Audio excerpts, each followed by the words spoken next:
There were people in the United States who actually were preparing to defend against the kind of attacks which occurred here on 9/11. The North American Aerospace Defense Command, NORAD for short, has been defending the skies over the U.S. and Canada for almost 50 years, 46 to be precise. USA Today reports that in the 2 years before the attacks on September the 11th, NORAD conducted exercises using hijacked airliners as weapons. And one target was the World Trade Center. I don't think anybody could have predicted that these people would take an airplane and slam it into the World Trade Center, take another one and slam it into the Pentagon. Well, let's start, for example, with September 12th, 1994. A Cessna 150L crashed into the south lawn of the White House, barely missing the building and killing the pilot. Similarly, in December of 1994, an Algerian armed Islamic group of terrorists hijacked an Air France flight in Algiers and threatened to crash it into the Eiffel Tower. In October of 1996, the intelligence community obtained information regarding an Iranian plot to hijack a Japanese plane over Israel and crash it into Tel Aviv. In August of 1998, the intelligence community obtained information that a group of unidentified Arabs planned to fly an explosive-laden plane from a foreign country into the World Trade Center. The information was passed on to the FBI and the FAA.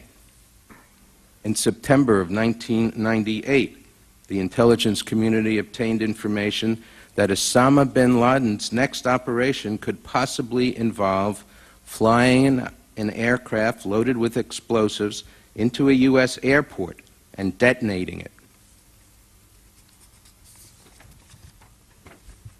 In August 2001, the intelligence community obtained information regarding a plot to either bomb the U.S. Embassy in Nairobi from an airplane or crash an airplane into it. In addition, in the Atlanta Olympics, the United States government and the Department of Justice and my colleague Jamie Gorelick were involved in planning against possible terrorist attacks at the Olympics, which included the potential of an aircraft flying into the stadium. In July 2001, the G8 summit in Genoa, attended by our president. Among the measures that were taken were positioning surface-to-air missiles ringing Genoa, closing the Genoa airport, and restricting all airspace over Genoa. Was not this information, sir, available to NORAD as of September 11th, 2001? A report in 1994 predicted this kind of event as well. Counterterrorism forecaster Marvin Citron authored a report in 1994 for the Department of Defense, warning of Washington's vulnerability to terrorist attack. We predicted a plane could have crashed into the Pentagon. That's about as specific as you can be. If you made a right turn at the Washington Monument, you could hit the Pentagon. A left turn, you could hit the White House. In 1999, NORAD conducted exercises where hijacked airliners were flown into the World Trade Center and the Pentagon. On October 24, 2000, the Pentagon conducted a massive training exercise called MASCOW, where they simulated a Boeing 757 crashing into the building. In June of 2001, 3 months before 9/11, a report was presented with 9/11-like events foreseen. Pentagon is just one more Washington office building. That's all it is. It's not a fortress. Noel Cook is a former Pentagon counterterrorism chief. Just this June, he authored a report warning that an attack of this kind was imminent. A psychological profile of al-Qaeda terrorists given to the CIA in 1999 by the Library of Congress concluded one option terrorists might try was to crash land an aircraft packed with high explosives into the Pentagon, the CIA, or the White House. When asked if NORAD prepared for this idea of a plane flying into a building, Major General Craig McKinley stated that it wasn't. the concept of terrorists using airplanes as weapons was not something which was unknown to the U.S. intelligence community on September 10th, 2001. Isn't that fair to say? I'd like the intelligence community to address that. I would find it hard to believe that they hadn't speculated against that, but it was unavailable to us at the time. What McKinley didn't say was that Amalgam Virgo was a military drill which was conducted in June of 2001. It focused on unconventional threats, such as an airborne hijacking. In the drill, a hijacked airliner would be crashed into the Capitol building. Another part of the exercise involved 2 planes with actual pilots on the flight deck, and FBI agents would communicate to the plane's staff beforehand, and they would perform a live-fly hijack exercise where they would partake in a drill to test interceptor response times, as interceptions were standard protocol for hijacked planes long before 9/11. This part of the war game was supposedly not executed in June of 2001, but did appear in the drill's description. On the cover of the War Games document, Osama bin Laden.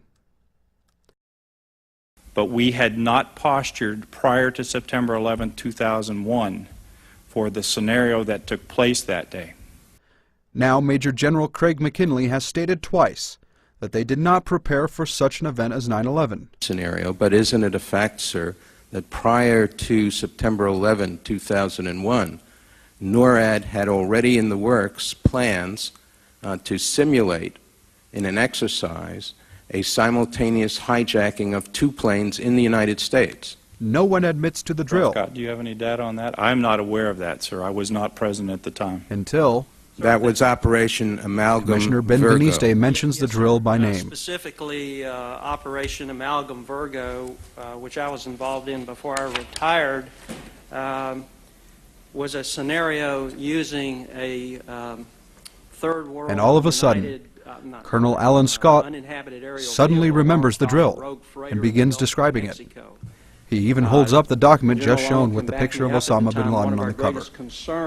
And will you accept that the exercise involved a simultaneous hijacking scenario? I was not involved in O2. Sir, I do have some information on O2. And now Major General Craig McKinley all of a sudden has an official statement about the drill that he just denied even took place 3 times. Peacetime and contingency NORAD missions. One of the peacetime